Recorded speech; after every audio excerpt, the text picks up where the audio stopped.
Okay, good morning, everybody, and welcome to the latest webinar event that we're hosting, the latest of our ITIL4 Insight series, where we're going today to take a look at Drive Stakeholder Value. I can see a few more people are just connecting in, so I'll just hang fire for a few seconds. I say, welcome to this event. I don't know what the weather's like where you guys are, but it's a miserable, cold, wet Friday afternoon here in Rosendale. Hopefully, some of you are having some better weather for the weekend, and hopefully we all are too. Just to say, yeah, we're hosting a number of these webinars to get across what all of these ITIL4 advanced modules are all about. Often we sort of see that the names of these publications and the associated courses get bandied about, and it's not very clear exactly what's covered on there. So hopefully by the end of this session, you'll get an excellent flavour for the Drive Stakeholder Value course, the module, and the official publication itself.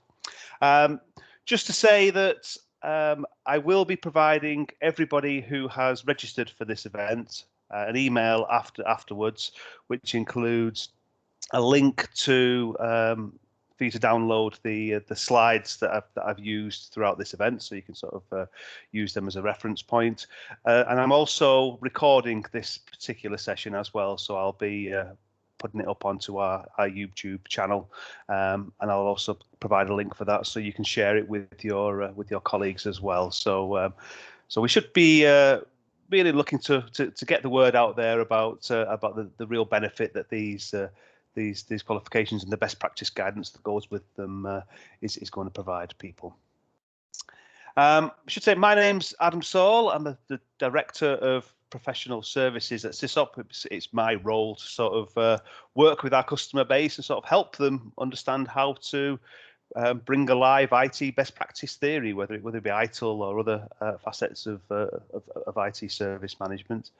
I know some of you on the session, some names that are very familiar to me, some I don't know at all. So it's always nice to have a mixed bag. So welcome back to those of you who have been on our events, or even I know some of you have even been on the first webinar for Create, Deliver and Support that we ran on Tuesday, and I'm sure some of you are looking to book onto the ones that we've got coming up as well over the next few weeks.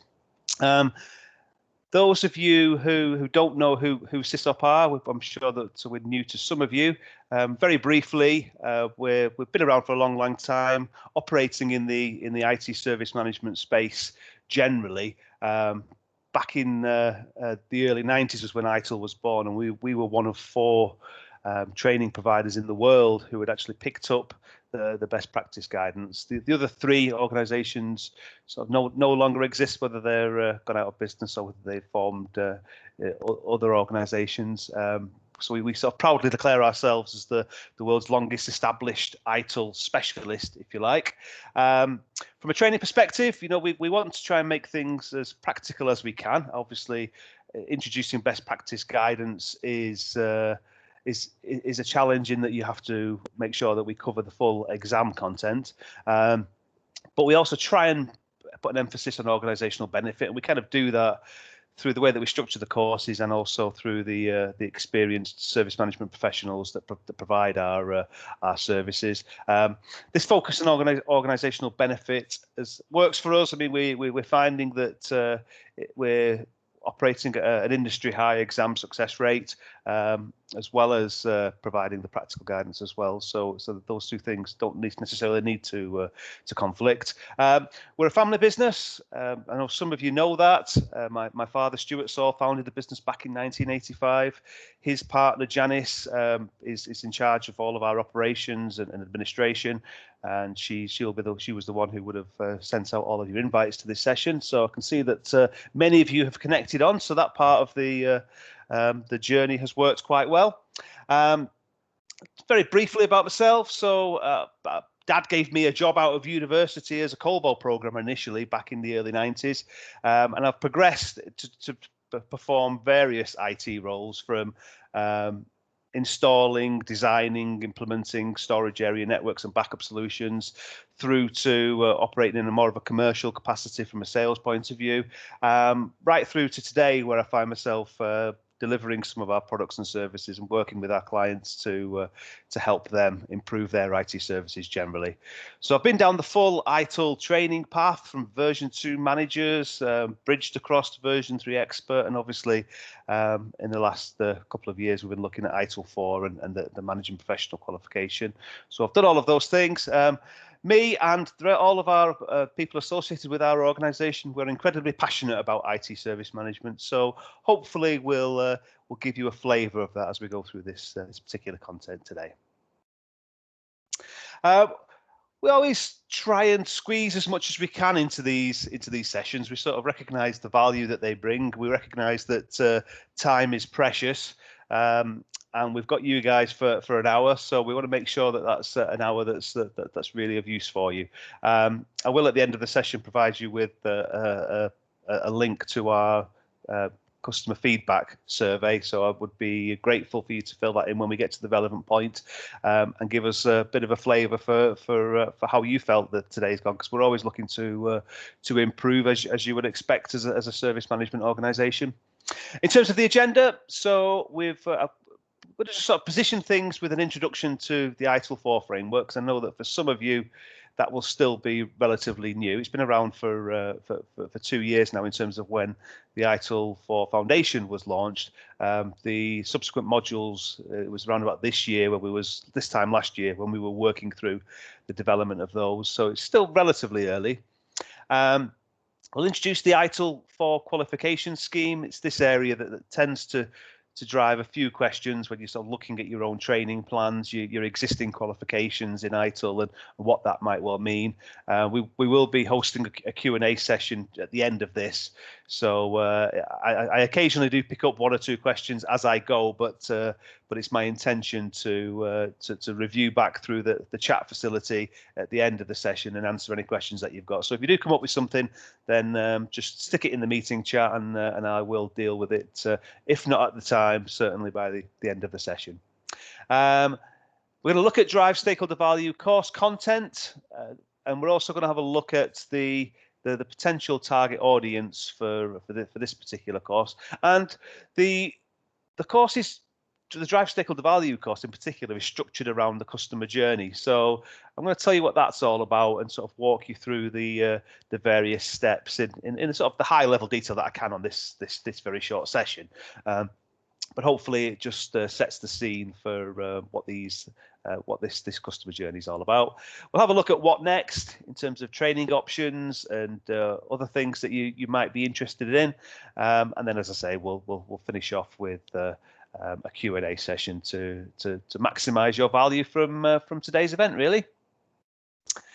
Okay, so kicking off with, what is ITIL? You know, ITIL's been around for ages, early 90s, I indicated earlier. It does today, as it always has done, in that it documents how to do IT service management. I think it's fair to say that with this latest iteration, this latest update from ITIL4, it's perhaps long overdue, in that we're recognising that the IT industry over the last few years has changed significantly. Business demand for IT products and services, wanting things faster, better, cheaper, has put real pressure on the IT service management capability of the traditional IT organizations. And that's where we've seen the emergence of things like Agile and DevOps and Lean and other potentially competing frameworks, where, of course, ITIL version 3 wasn't particularly equipped to align with those approaches, whereas ITIL4 definitely is. And the update has really been trying to make sure that ITIL4 is providing the guidance that organizations need to help them with the management of IT-enabled service in the digital economy, you know, looking at digital services and the modern world of IT. So actually the 4 in ITIL4, although it's true to say that we are looking at the 4th iteration of ITIL, the fourth version of ITIL, if you like.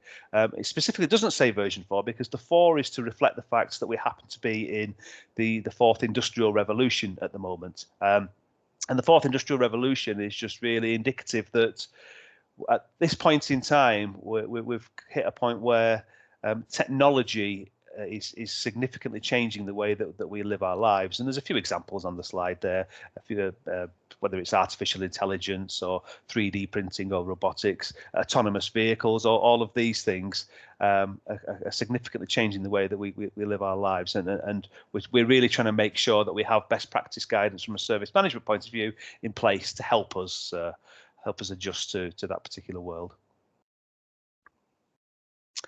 And I say, as ITIL, the L in ITIL has historically stood for library, and that's to demonstrate that this is best practice guidance documented in a series of publications. That's still the case. So we have comprehensive guidance.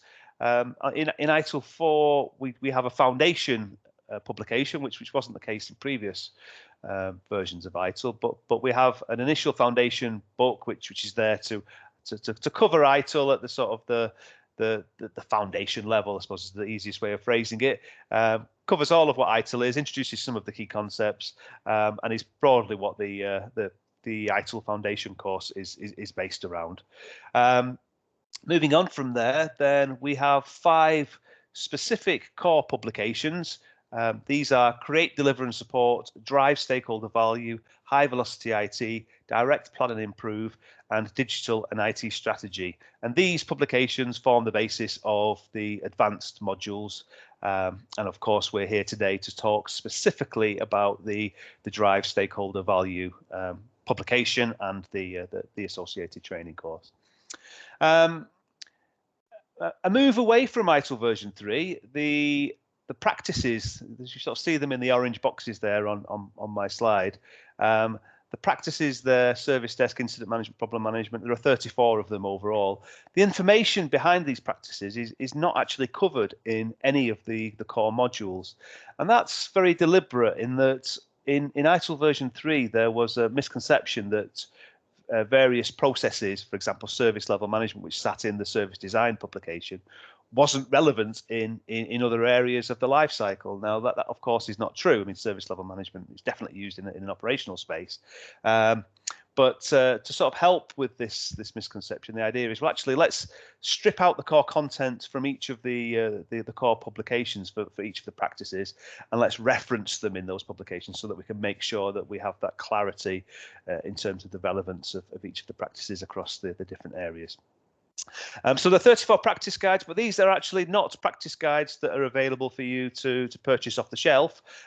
These are actually practice guides which are available as a subscription service through Axelos's website. Axelos, who own ITIL, they have a My Axelos subscription service, which I think is about £50 per year. Or if you take a ITIL exam, then that gives you 12 months access for free. But they're available as online resources, and the idea with the free access is helps you with your study on an ongoing basis. But they're useful resources for you to take a look at and understand the practices in more detail. So the ITIL4 certification scheme is very much built around the publications, and it's fairly straightforward in that you can sort of see that there is direct correlation with the publications. There is an ITIL foundation course, which is a prerequisite for all of the training moving on from there. And then for each of those books that I've mentioned, there is an associated training course. Now, just to be clear on this, just to cause a bit of confusion, these 2 blue boxes, Managing Professional and Strategic Leader at the top here, these are the qualifications that you work towards by achieving the modules that sit beneath them. So in order to become an ITIL Managing Professional, you would need to have the ITIL Foundation qualification, which is a prerequisite for you to move on to these next courses. And then you can look at Create, Deliver and Support, Drive Stakeholder Value, High Velocity IT, Direct Plan and Improve. So all 4 of those modules, if you achieve them all, will make up the Managing Professional qualification. The only slight exception to that is we've got this little box on the left here, Managing Professional Transition, which is a conversion course, a bridging course for those people who have achieved ITIL version 3 expert or have at least 17 credits on the ITIL version 3 qualification scheme. If you fit that criteria, then this 5-day training course with an exam at the end, if you were to sit that and successfully pass it, then you've bypassed all of these 5 steps and you will become an ITIL managing professional. Okay, so you don't need a foundation qualification to sit the managing professional transition, because we cover the foundation content on the first day of the course. But effectively, that's a nice way of sidestepping all of these four training courses in a nicely compact 5-day course. Quite intensive course, but enjoyable nonetheless. So that's the managing professional qualification. There's also a ITIL strategic leader qualification, which, similar story, you need the ITIL foundation as a prerequisite, and then we've got the direct plan and improve and the digital and IT strategy modules, which contribute towards this particular qualification. Now, the strategic leader route, or certainly the digital and IT strategy module, is aimed at sort of the C sector, you know, CEOs, CTOs, that sort of level, or people aspiring to be in those roles. So that's kind of why it's a shorter route, to sort of recognise that perhaps people in those roles don't need to get the full ITIL framework under their belt to be able to progress their learning.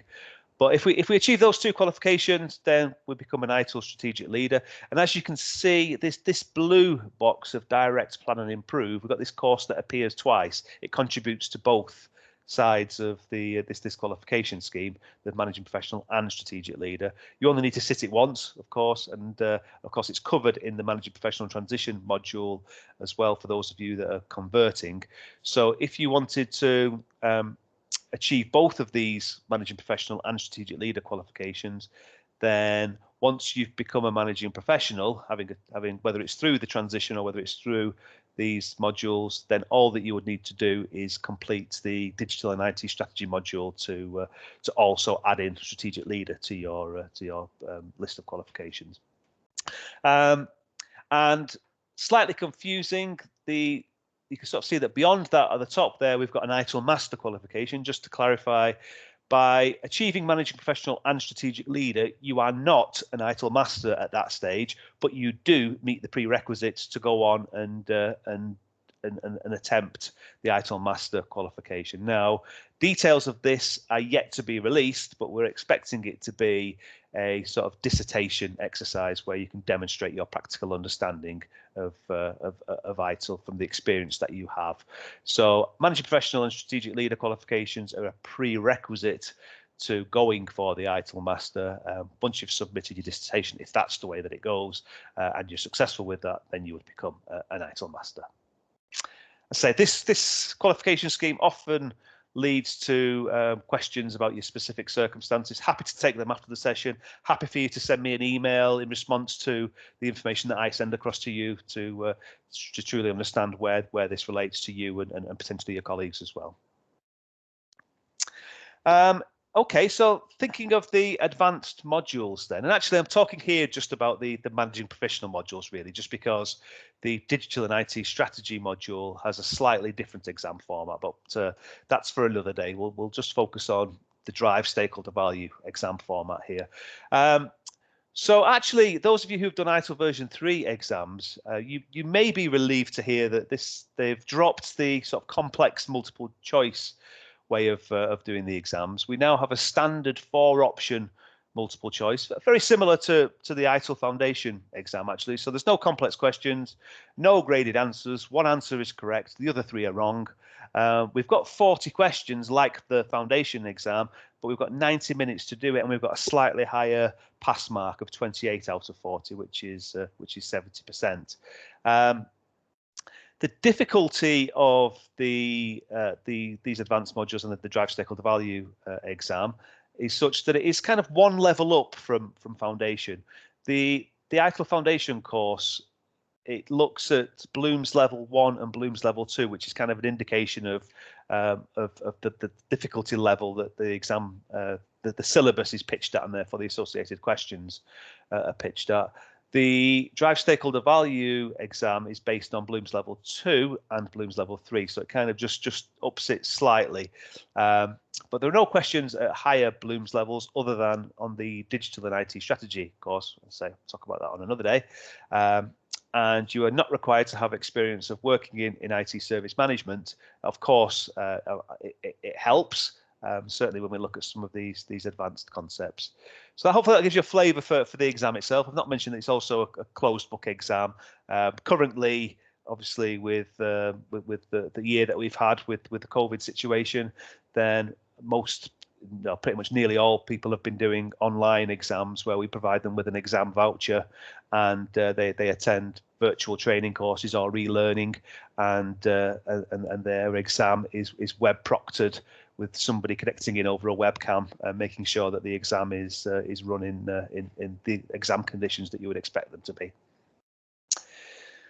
Okay, so that's the exam. We looked at the qualification scheme and the associated exam. So now we're going to get into a bit more detail about the Drive Stakeholder Value module and publication, just to give you a bit of a flavour for this. So this the Axelos sort of tagline for this particular module is Drive Stakeholder Value is there to ensure IT and digital services delight. Quite like that. Really, we're just sort of recognizing that when IT and digital services are being provided from a service provider, we need to make sure that we're getting the best possible customer outcomes that we can, and we want to make sure that they're happy. So yeah, we want to be looking to achieve that. Just picked up on the chat there a question about what are Bloom's levels. That's a very good question, and somebody's posted an answer there, which is a very good one. Yeah, Bloom's levels is just all about competency levels. It's all about the level of difficulty of something. It's not specific to ITIL. There are actually 6 Bloom's levels, sort of 6 being obviously the highest and hardest level, the larger competency level. And with this particular module, we're looking at Bloom's level 2 and 3. So it's tricky, don't get me wrong, but perhaps not as hard as it could be. Hopefully that's explained that point. Okay, so the Drive Stakeholder Value module. So if we're looking to make sure that we've got happy customers, delighted customers, the course is built around the concept of the customer journey, sort of recognizing the path that's trodden all the way from the initial requirement gathering of a particular product or service, all the way through to actually providing that product or service and making sure that we've got continual happy customers at the end of that. So the definition of a customer journey is the complete end-to-end experience customers have with one or more service providers and or their products through the touch points and service interactions with those service providers. So it's all about the steps that we take to take our customers on those journeys, and a key point being the sort of the touch points. We talk on this course about moments of truth, where we're sort of recognizing that every sort of interaction that we have between the customers and the service providers is an opportunity for us to impress, and we want to make sure that we're optimizing the experience that's provided as we go across that particular journey.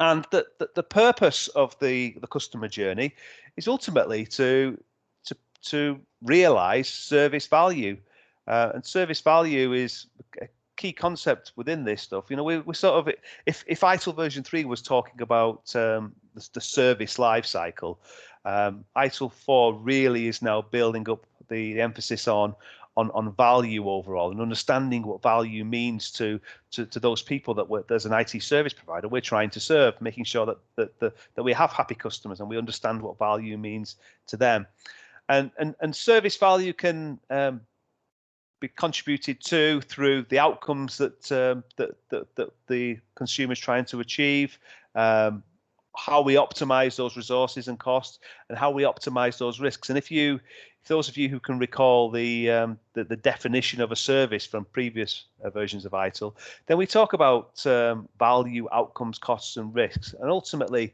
it's the outcomes, costs, and risks which contribute towards the service value, and the customer journey should be taking us in that direction. And there are 7 steps on this customer journey: explore, engage, offer, agree, onboard, co-create, and realize value. And we're going to go through each of those in a bit of detail throughout the this particular session. So generally, just looking at a sort of bigger picture, capabilities that drive stakeholder value will develop. Just a few points that I thought were sort of highlights from this. Number 1, elevating mutual capabilities. And I sort of like this as a concept because ITIL version 3 taught the service provider how to improve. You know, we had the continual service improvement aspect, and the onus was always on sort of us as a service provider and what we can do to continually improve. ITIL4 takes it to the next step to kind of say, well, actually, yes, we want all of that stuff, of course, but we also want to encourage the service provider to help the consumer improve. So how can we work with them to make sure that we're co-creating value? And this concept of value co-creation has entered into ITIL4 to sort of say that if we have a truly effective collaborative working relationship between the service provider and the service consumer, then we should be sort of working towards a shared goal of co-creating value overall. So if we can look to elevate the mutual capabilities of not only the service provider and the service consumer, overall we're going to get a much better level of service provided and a much stronger working relationship as well. So that's a key aspect. Number 2, using human-centered design when designing services. So when we're sort of thinking about the customer journey, we're talking about thinking of it from the customer's point of view, the steps that they're going to take. And this human-centered design when designing services is kind of encompassing all of that. When we're designing things, and an example is the concept of design thinking, where we're placing the customer and the user at the center of the products and services that we're providing and understanding what their experience is going to be like, and we design from their point of view. So this human-centered design when designing services is a key aspect which enters into the Drive Stakeholder Value module. Using CX, which is customer experience, and UX, user experience, for higher satisfaction levels. Traditionally in ITIL, we're often driven by the service level agreement that we have in place. You know, we define utility in terms of what something does and warranty in terms of how it continues to perform as part of the outcomes. But actually, we want to move from just the specific service level agreement information that we've got in place, the agreed service levels, and actually talk about experience. And this term experience-based agreements is not specifically covered on this module, but it's really talking about service level management being more aligned with business analysis and relationship management and those things, where we're understanding our customers and what value means to them, and we're looking to understand the experience that they're getting from the services that we provide, rather than just providing something. So it's kind of a more perception thing that we're looking to drive a positive experience across all of our interactions. And the last one on here, communication. So you know, we want influencing stakeholders, encouraging collaboration and transparency. Collaboration across ITIL4 is a real core concept, really. You know, we're looking to actively collaborate. The relationship between customer and supplier, consumer and service provider is one where we want to be collaborative, because if we're working in a collaborative way, then we're much more likely to come up with better solutions and have more shared goals and ultimately work towards better outcomes. So good communication is key. It's a prerequisite of trust. You know, good communication means we have better relationships, and we need to listen and understand what each party needs and wants. And if we can truly have ongoing engagement with those that we're trying to the service consumers that we're trying to service, then we're going to be able to much better align our products and service portfolio to best meet their needs overall. So those 4 areas, I think, are particular highlights that Drive Stakeholder Value will develop. Specific learning objectives, as I've already mentioned, the course is structured around the customer journey, those 7 steps that I mentioned. So again, just to briefly reference those, explore. So we want to know how to target markets and stakeholders. So from a service provider point of view, we're sort of looking at that to say, you know, who are our target customers? Maybe that we're an internal IT organization that's trying to open up our services to new business units. Could be that we're providing services externally to customers, but we need to work out which markets we want to target and work towards and aim our services at, who the key stakeholders are that we need to be working with. Engage, know how to foster stakeholder relationships. So yeah, once we've identified who our stakeholders are, we want to make sure that we have strong relationship management practices to make sure that we're building up those relationships in the right way. Offer, know how to shape demand and define service offerings. So here we're looking at trying to understand what service consumers' demand for services are and make sure that we've got an effective matching portfolio of service offerings to fulfill that. You know, ultimately that's what we're looking for in that particular step. Then agree, know how to align expectations and agree details of services. So this is all about making sure that we understand and agree requirements. So, you know, you'd expect service level management to play a key part within that. Moving on to onboard. So obviously we've agreed a service, we now need to onboard customers and users. So we want to know how to onboard, but also offboard customers and users as well. So we need to have a plan what we do when the relationship comes to an end, and we need to take customers and users away from services as well. So onboarding and offboarding.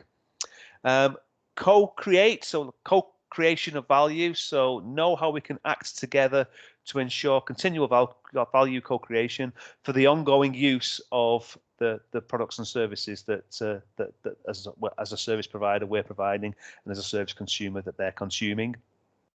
And realize value, know how to realize and validate service value. So here we're talking about making sure that we continue to meet and potentially exceed expectations if possible, and we put mechanisms in place to make sure that we can control our levels of performance, and so we can talk about measurements and metrics within this particular phase. So there's those 7 steps which we're going to look at in a bit more detail shortly. In terms of who the target audience is for Drive Stakeholder Value, having sort of set that scene for the customer journey and the relevant steps along the way, then the specific target audience is individuals responsible for managing and interfacing with stakeholders. So if we're looking at managing customers, users, suppliers, people outside of the organization, then our internal organization rather, then if we're managing those relationships, then we want to be looking at this particular module. I know that the concept of customer journey, speaking to our customers, is something that's becoming increasingly common out there. So anybody who's actively involved in designing and managing those customer journeys, that customer experience, then this is definitely the course for them. Individuals that are responsible for fostering relationships to obtain value realization. Yeah, good, strong relationship management, business analysis areas, those types of things, then we would want that to be covered. Individuals that work closely with customers to manage on an ongoing basis. So yeah, you know, anybody who's got direct link with customers, involved in service reviews, all of those things, then this would be a great course for them. And just a bit of a flavor, this is not an exhaustive list, but just a few example job titles to sort of give you a flavor for who should be interested in this. Business relationship manager, UX CX designer, service level manager, all of those things. Vendor manager, so we're looking at suppliers as well, contract manager. So those aspects should all find real value from this particular publication and the associated training module. Okay, so we're going to go into this customer journey in much more detail. This is kind of just a scene setter. So looking at explore. So recognizing that the service provider and the service consumer, 2 different things, but we need to make sure that we understand the service consumer's needs and make sure that the offerings are there for us to target those markets and understand what customers are trying to achieve and how we can help. Engage, so looking at communicating and collaborating, understanding that there are different relationship service relationship types, whether it's a basic relationship, a cooperative relationship, or a collaborative relationship. We're sort of recognizing there's different levels where we might have some suppliers that we're working with who are sort of providing commodity things. We don't need to have sort of a complex structure in place to make sure we manage those relationships effectively. But a collaborative relationship at the other end of the spectrum is one where we're going to be involved in strategic decision making and working together and collaborating for common purposes ultimately. So we want to encourage those things. So different types of service relationships key, and managing suppliers and partners and those types of aspects would be covered in the engage section. Offer, manage demand and opportunities. You're looking at what service consumers are looking to achieve, what prompts are there for IT service from the IT service provider. So we need to manage that and intercept that demand and opportunity as they come into the organization. Specifying and managing customer requirements, understanding what they're trying to achieve, and we're trying to work out how best as a service provider we can fulfill those needs. Designing service offerings and user experience. You're looking at our portfolio of services that we're offering and making sure that we're tailored towards the best possible experience through those. Selling and obtaining the service offerings that we have, making sure that we're able to adequately articulate what services the consumer is able to take from us as a provider. Agree. So as mentioned earlier, this was all about agreeing and documenting service levels, service level management's key aspect to this. So agreeing and planning value co-creation, negotiating and agreeing a service. So we're all really on board, and we have a consolidated view of what it is the service is providing. Onboarding activity, or planning onboarding. I said this is all about preparing people to use the service, or working with users, enabling them for services, elevating mutual capabilities, which I mentioned earlier, recognizing that let's try and help the service consumer improve the way that they do things. Enabling use for service, providing user engagement and delivery channels. So we're looking at the different ways that the services are able to be accessed from a user point of view. All of that would come in through the onboard phase, as well as offboarding, which I mentioned earlier. Co-creation, value co-creation, looking at fostering a service mindset, and by that we're really referencing what are the cultural values that we would want the provider and consumer to have in order to optimize the usage of the services that are being co-created. So we're looking at things like, if you're aware of these, the ITIL guiding principles as a means of driving that sort of service mindset, and other aspects that would come into that category. Ongoing service interactions, looking at the ongoing use of products and services, and nurturing user communities, trying to look at how we can get the users of services to form their own communities and help each other out is a key aspect within this, and it's key requirement for success in this particular phase. And then finally, realize value, realizing that service value is different in various settings. So again, value is in the eye of the beholder, really. We need to try and understand what value means and make sure that we're continually addressing that, because value can change over time. So we need to sort of track all of those things. Assess and report on value realization, looking at improving the customer journey as a whole, and looking to realize value for the service provider as well. It's not just about the service consumer, of course. A relationship, an ongoing working relationship, has to be delivering value for all parties, and certainly if keep framing it as though we're the IT service provider, well we want to make sure that this is a valuable arrangement for us as well. So if Explore is all about understanding markets and stakeholders, then we're looking at this to sort of say, at this point, recognizing that the service consumer and the service provider work independently. Both customers and service providers are there to explore their own needs, try and identify market opportunities for partners that they can work with. but they're kind of working independently. But the consumer recognises that it needs to work with service providers to help it achieve its business objectives. So it's looking to identify demand for service and opportunities, identifying the value options to source the services that they require, and service providers are there to sort of try and work out what is the market that they're operating in, what are the target service consumers that we want to work towards, and how can we pull together value propositions, and how can we profile those consumers to make sure that we're able to most effectively target them.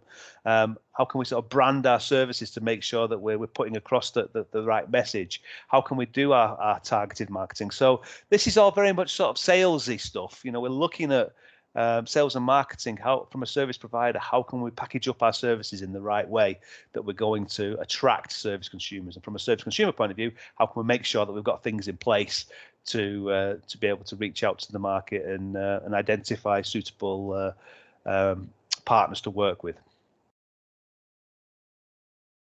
Step 2, engage. This is all about fostering relationships. So value co-creation is key. I've already mentioned value co-creation, recognizing that we co-create value across all stakeholders. It's not just the service provider delivering value for service consumers, which is what we talked about in ITIL version 3. It's about the service provider enabling value and actually working towards co-created value, because we work together at achieving these things. Need a shared understanding of expectations to help us with that. So on this module, we specifically look at working towards the outcomes that customers want, trying to understand the overall experience, customer experience, user experience, looking at preferences so we can factor those into our requirements. Building relationships and trust, communication, fostering, nurturing relationships, all of those things come under the engage. Supplier and partner relationship types, and this is where we sort of touch upon quite briefly on this module, to be honest, but service integration and management. We're sort of recognizing that an integrated service is going to require good relationships between the partners and suppliers and the service providers. So in that context, I guess the service provider will be a service consumer if we're working with partners and suppliers, but making sure that we have that integrated approach. And just to sort of, for each of these kind of I've just signposted for you that on this particular part of the module, ITIL practice is covered. We've got relationship management and supplier management. Yeah, so you can sort of see all about managing external relationships to the service provider. Offer. So this is all about shaping demand and service offerings. So we need to work with the customer to help them understand what their needs and demands are. And the service provider needs to match service offerings that help meet those requirements, really. So this diagram really is just demonstrating this supply and demand thing, in that service consumers' resources should generate demand for the service providers' resources for us to fulfill that demand, and we supply services to them, and that's sort of an ongoing cycle, really. And each of those things, from a service provider point of view, decreases our potential capacity, because we need resources to fulfill those things. But this is kind of an ongoing arrangement. In terms of specific things that we cover in this particular section, so if we're looking at service offerings, and obviously the ITIL practice that's covered here is business analysis. So from a business analysis point of view, we're trying to understand patterns of business activity. We're looking at when the customer does various things, and trying to make sure that we can map on services to best help them with those things. User profiles, understanding who the users are, and identifying how we can best meet their needs. Pulling together a business case, sort of part of this particular step. And this point, value-driven and data-driven service design. When we're looking at designing services, then we need to be thinking from different aspects, focused on value, focused on data. So we've got key inputs to how we design the service. But ultimately, in this second box here is giving us some examples of what we mean by those things. So things like lean thinking, agile development, user-centered design and design thinking, which those two are specifically all about putting the user walking their shoes, basically, looking at it from their point of view, making sure that we're designing the service to meet their specific needs. And service blueprinting, where we can sort of try and lay out what the service is going to look like so that we can have a nice visual representation of how this is going to work. So all of those aspects we cover on this in this particular section, and they all sort of contribute to how we shape the demand and the service offerings that from a service provider we offer to our service consumers. Agree. So this is all about aligning expectations and agreeing service ultimately. And I've already mentioned that ITIL practice is covered in the agree stage of service level management. Service level agreements form a key part to that. To drive stakeholder value, then the expectation must be aligned, value co-creation mapped and planned, service scope and quality agreed. So all of these things directly contribute towards driving stakeholder value, and we need to agree those things. And this diagram is just sort of demonstrating that all of these things need to be supported. I mean, we're at the top of this, service consumers' purposes. What's the purpose of the service consumer and what are their specific objectives? And all of the things that we're trying to provide from the bottom up of resource, product performance, service consumer performance and experience should really be directly contributing towards the specific objectives that the service consumer is trying to achieve, which should support their overall purpose, really. And that's key facet of the content that's covered within the agree phase. Onboarding, get on board or leave the journey. So this section really does talk about onboarding and offboarding. Onboarding, designing for onboarding is covered in an earlier phase, but actually the doing the onboarding itself would be here, recognizing that we need to integrate or separate the resources of provider and consumer depending whether we're onboarding or offboarding. Need to perform onboarding activities like fostering user relationships, orchestrating all of this omni-channel access, orchestrating all of the channels of access to services to make sure that the users are getting the best possible experience from the use of these things.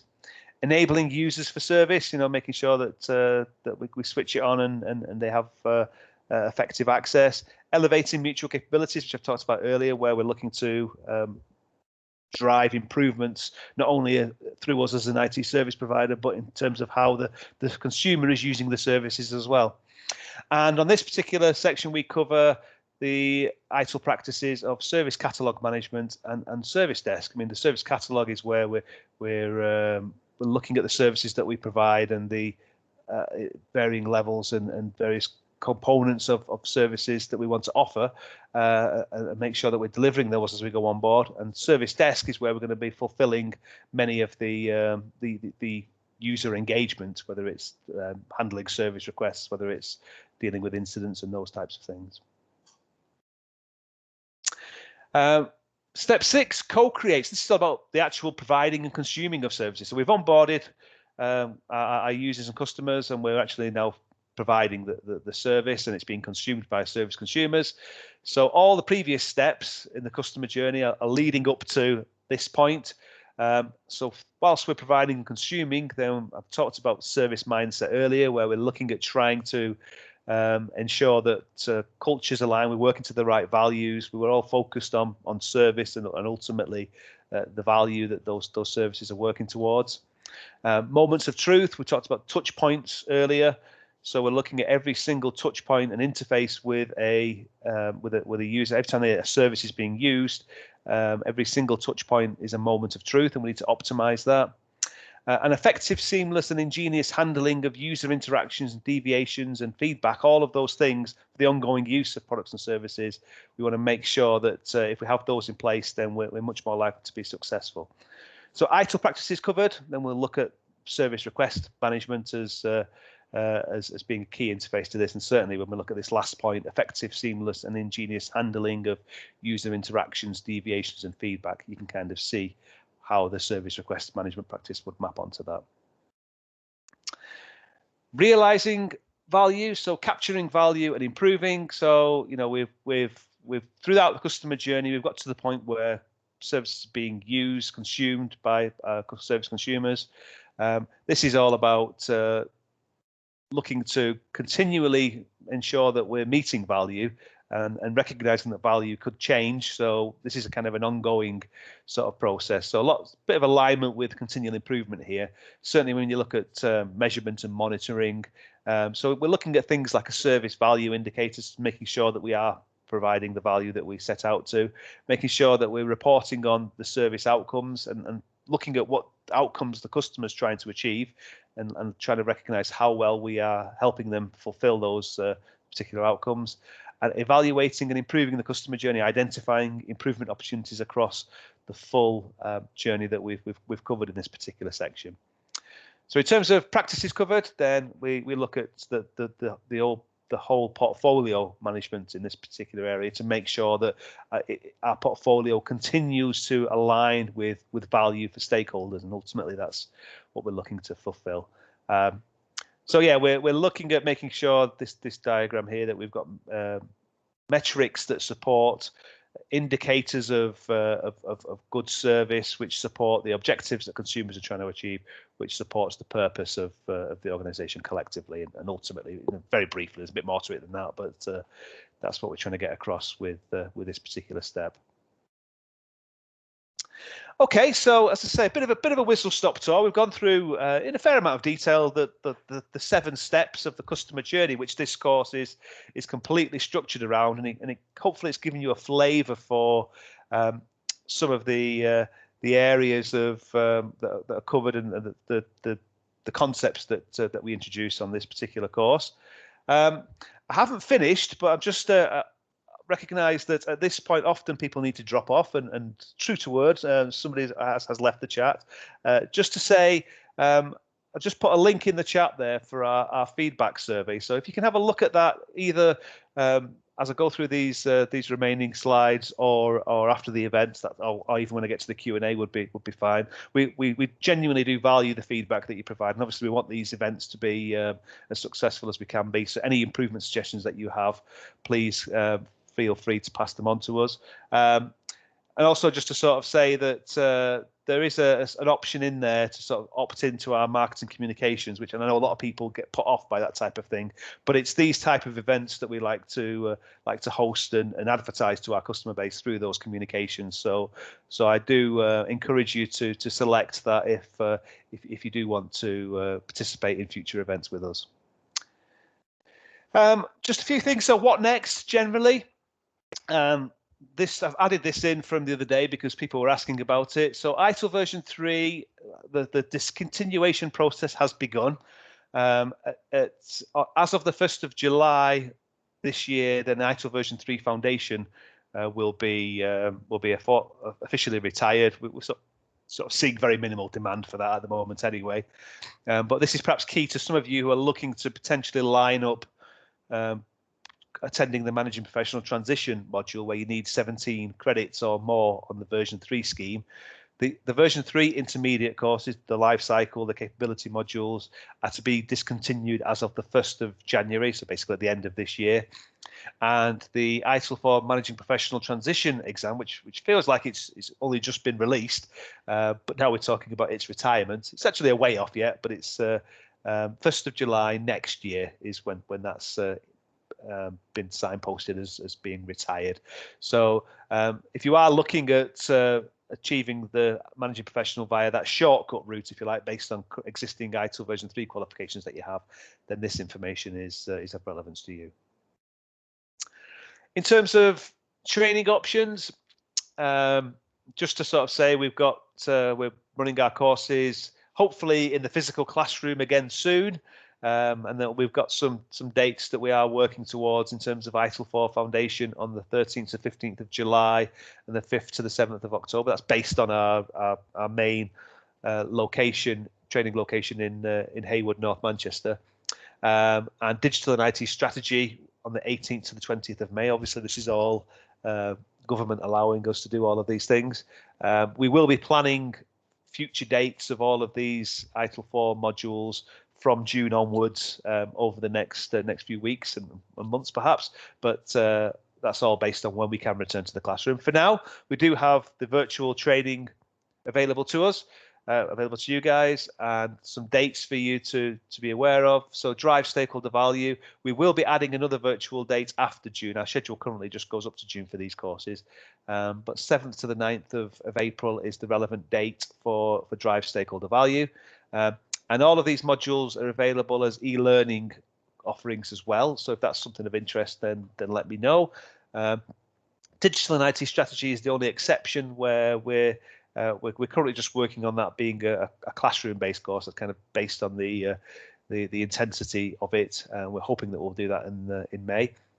And yeah, and just to also say, all of these courses, it kind of works out more cost effective for you guys if you've got 4, maybe 5 people interested or more, and the more people, the more cost effective it is if we come and deliver the training for you as a private event, whether that be a virtual course or whether it be a physical event where the trainer comes to your site or whatever. Then all of these courses are available in that format. So if you've got a requirement for any of these courses for a number of people, then reach out to me, and I can give you an indication of the costs in order for us to do that. Specific special offers. This is all based on things being booked before the end of April, and these are mostly listed on our website on our special offers page, which I'm going to send you all an email after the event, this event, with copies of the slides, a link to the recording, and I'll also include links to some of these special offers that you may want to take advantage of. ITIL4 Foundation training, then the e-learning course, which is a 90-day license and exam. We've got that available at £374 for you guys, which is a discounted rate. 30% discount from upcoming public and virtual outings for ITIL4 Foundation, and a 20% discount on private ITIL4 Foundation virtual training course bookings.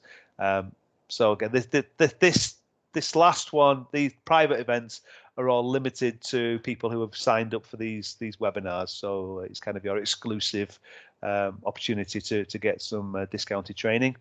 And ITIL4 advanced modules, then there is a 30% discount from all upcoming virtual course outings. So you sort of saw the list on the previous slide. And again, similar thing, 20% discount on private advanced virtual training courses of these advanced modules. And just to say, bottom right-hand corner there, you can see the advanced modules I'm referring to are the modules which these webinars cover, and Drive Stakeholder Value being the most relevant one based on this session. And we do have Managing Professional bundles, where obviously some of you may be looking to achieve all of these qualifications. So we can package up a bundle for you where it's discounted based on your commitment to attend all of the training with us. That can be from foundation and all of the advanced modules. It can be just the advanced modules if you've already done the foundation qualification. It can also be Managing Professional Transition and the Digital and IT Strategy module, because I know some of you will be looking to transition across and looking to achieve both qualifications. And by committing to multiple training courses with us, then we're able to package them up in a way that you get the benefit of additional discount. We have further upcoming virtual events. So next week we've got we're moving on to the High Velocity IT module, where we're providing another of these insight sessions. But also next week we're providing a free half-day ITIL overview course on Friday morning, Friday the 19th of March. So if you want to know more about ITIL generally, this is sort of pre-foundation content really, but if you or your colleagues are interested, then you're more than welcome to sign up for that event. And then across the next couple of weeks, we'll move on to look at direct plan and improve and digital and IT strategy. And we've also got a couple of practical online workshops coming up. Problem management in practice on the 26th of March, which is £249 per person. That's where we're going to really look at problem management. And I think if you were to attend these modules that I've been referring to, these ITIL4 advanced modules, you'll recognise that actually we don't cover the practices in as much detail as you might wish. So the workshops that we're providing are really to provide supplementary information. So we've got problem management in practice, and on the Friday the 23rd of April, we've got managing major incidents, which is the same price of £249 per person. And as you might expect, the training world has changed to online working, and a couple of our business simulations, which are traditionally practical workshops, are now available as online workshops. So Marslander and Apollo 13. Marslander is all about agile service management, and ITIL4 fits in perfectly with that. Looking at value streams, visualizing work, managing end-to-end value creation, and creating high-performing teams. And this is all about using a case of an organization that's trying to get to Mars, which is quite an interesting concept given the recent success of landing on Mars and the images that we're getting back from that. And we've also got Apollo 13, which is our traditional IT service management workshop, which is more focused on things like incident problem and change and those aspects, and the more traditional IT service management. But it has been updated to reflect ITIL4 overall. Each of these workshops really are there to help with teamwork, help with online working, which we're all having to do more of these days, of course, and all looking to translate ITIL4 theory into practice. So I'm not going to say any more about that, but if those sound like they're of interest, then feel free to ping me a message, and we'll give you more details on those things. That's me done. Again, I'm just going to post the survey back into the chat there. If you haven't completed it and given us some feedback, then please do so. I'm bang on 10:30, but I'm conscious that I do want to leave a bit of time for Q&A, so I'm happy to stick around for a little while if anybody does have any questions. I did see one or two coming through, so I'm just going to scoot through the chat and see if I can pick those out. Well, we talked about that. Somebody's asked the question, are training contact hours still a thing in respect of certification? Yes, there are. Off the top of my head, I don't know what they are for these advanced modules, but yeah, we're as a training provider, we're specifically given guidance on the minimum number of contact hours that need to be completed for in order to meet the prerequisites to sit the exams, basically. I have a feeling with it being a 3-day course, it's likely to be around 18 hours, something like that. And that's pretty much what we provide in the classroom. Somebody's asked, when is the Managing across the life cycle discontinuing? Are you planning on running any more of them? So just to say that all of the ITIL version 3 courses we no longer offer as classroom courses because the demand has just simply disappeared. But we do have them available as e-learning options, including Managing across the life cycle. However, if you are if you've got ITIL version 3 qualifications that take you to the point that you are able to sit the Managing across the life cycle exam, my advice would be not to do that, because you also meet the prerequisites to do the ITIL4 Managing Professional Transition module. So you might as well convert your qualifications down that route. You don't need to complete the Managing across the life cycle course at all. So my recommendation would be that you don't need to look at that, but if you do want to do it, then there is the e-learning course. What is the maximum amount of people for a virtual training? So interesting this, I think over all the virtual courses that we've been delivering, we've got a sort of an ideal number for an ITIL foundation course or any training course is about 8 people. Having said that, we recognise that everybody's trying to optimise their overall spend. We kind of say that 12 is the recommended maximum, 8 is the recommended number, but we would allow up to 16 people onto a virtual training event if the customer specifically requested that from us.